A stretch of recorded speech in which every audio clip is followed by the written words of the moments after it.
الآن حين لا شيء يرافقني، ألمح لغتي تنحت على شاقات الطوفان.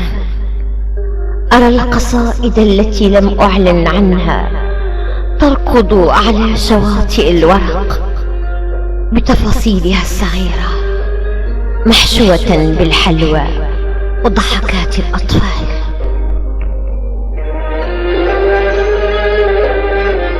على ربوة التمني أسمعك تقنع العصافير بالعودة إلى أعشاشها في مروج مليئة بعرائس عذراء.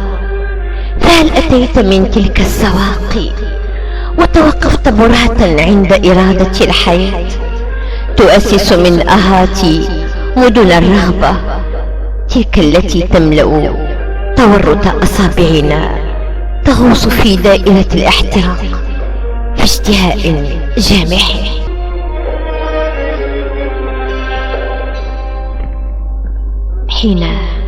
حين لا شيء يرافقني، أرى الليل يشحذ عماه لكل المارين بنا. يعود المغني يدندن وأنا أغض الطرف عن تأوهك ككوكب يتمطى وحيدا يجتاحني بكامل أناقته وضيائه كلما اندلق نجم في العتبة. حين لا شيء يرافقني، حتما سأنحتني وشما على مروجك المعشوشبة، لعلي أرى دمي فيك غزالا وشهقتي طائرا في هزيعك المذهول.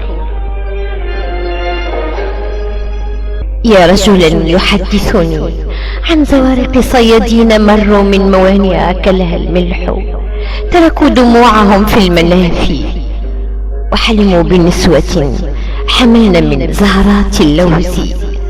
صرخ الشوق فوق عنبات نهودهن معلنا موت آخر رجال البحر بكبرها. حين لا شيء يرافقني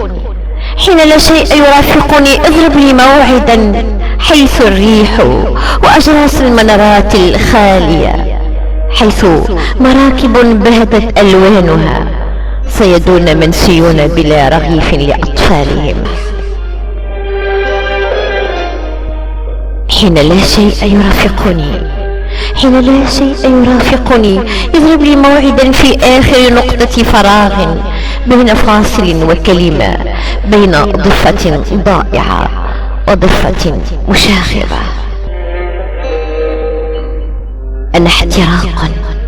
أنا احتراق لذيذ أنتظر عند باب الله، أطل من علياء على كل الذين مروا من رماتي، هؤلاء الذين شوهوا تفاصيلي ورقصوا على طبول الخطيئة مقترفين أحجية الشياطين.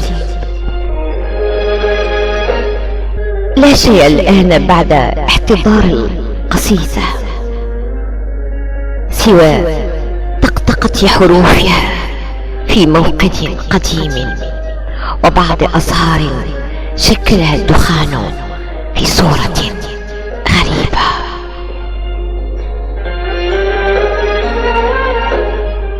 إلقاء وكلمات سليمة صريري.